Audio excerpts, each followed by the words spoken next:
بسم اللہ الرحمن الرحیم سبحانک لا علم لنا الا ما علمتنا انک انت العلیم الحکیم نستغفر اللہ ربی من کل ذنب ونتوب الیہ۔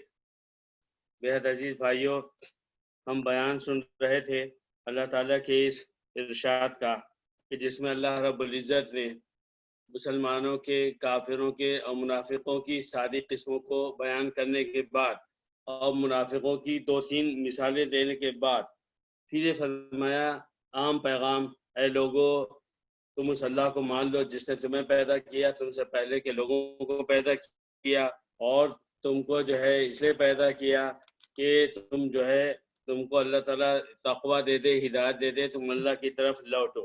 اور اسی کی سلسلے میں پھر اللہ رب العزت نے یہ بھی فرمایا کہ فَلَا تَجْعَلُوا لِلَّهِ أَنْدَادًا وَأَنْتُمْ تَعْلَمُونَ۔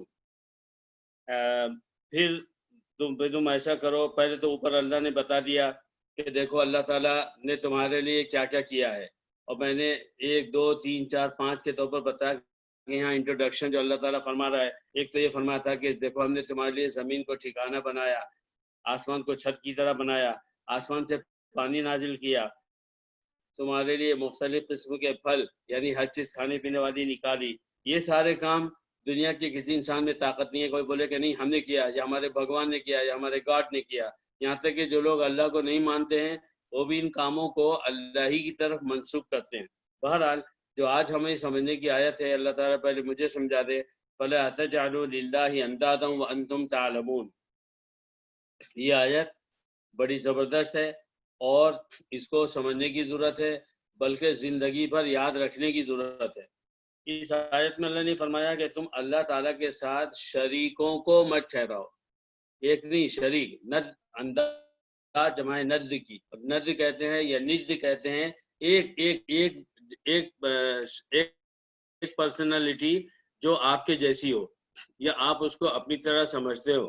یہاں فرمایا انداز، شریکوں کو مت ٹھہراؤ، پارٹنرز مت بناؤ۔ ایک پارٹنر کی بات نہیں کہی گئی، پارٹنرز کی بات کہی گئی، اور یہ بھی فرمایا کہ جبکہ تمہیں پتہ ہے کہ جو تم کر رہے ہو وہ غلط ہے۔ تو یہ جو پارٹنر والی بات ہے یہ بڑی بہت ہی زیادہ اہمیت والی ہے، جس کو ہم نے شاید اپنی یعنی اس لیے کہ ہم ایمان کے اسلام کے گھر میں پیدا ہوئے تو شاید ہم اسے بھول گئے۔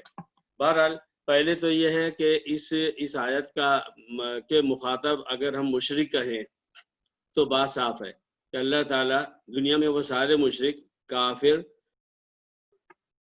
جو اللہ تعالیٰ کو نہیں مانتے ہیں، اللہ تعالیٰ ان سے کہہ رہا ہے کہ تم اللہ کے ساتھ پارٹنرز کو مت بناؤ۔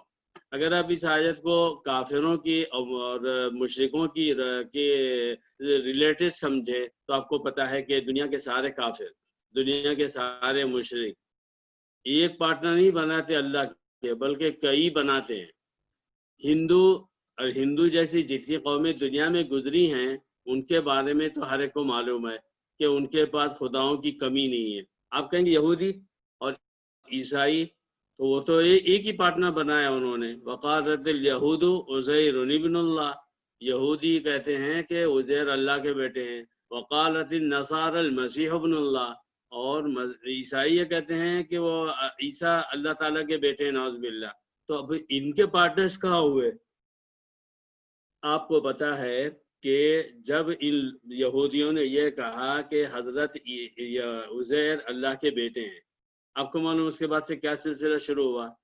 اس کے بعد سے یہ سلسلہ شروع ہوا کہ ان کے جتنے مذہبی رہنما ہیں آج تک ان کو ہر اتھارٹی مل چکی ہے، وہی فیصلہ کریں گے کہ جنت میں کون جائے گا اور جہنم میں کون جائے گا۔ آپ کے علماء کے پاس یہ اتھارٹی ہے؟ ہرگز نہیں ہے، سوائے گمراہ فرقوں کے۔ اور پھر اس کے علاوہ انہی کے جو علماء ہیں جو عیسائیوں کے اور یہودیوں کے آیتوں میں عدل بدل کرتے ہیں، کبھی بڑھا دی کسی آیت کو، کبھی گھٹا دی، اور قرآن مجید میں آیا اس کا ذکر تحریف ہے۔ تو یہ پارٹنر بنانے والی بات ہے۔ اور پھر اس کے علاوہ انہی کے علماء کو انہوں نے اپنی بیوقوفی سے سارے اختیار دے دیے ہیں دنیا میں کسی خوشحالی کے ملنے کے اور آخرت میں عذاب کے ہونے کے۔ تو اس طرح یہ جتنے بھی کافر ہیں ان کے پاس اللہ کے پاس ساتھ پارٹنر بنانے والا ایک نہیں ہے،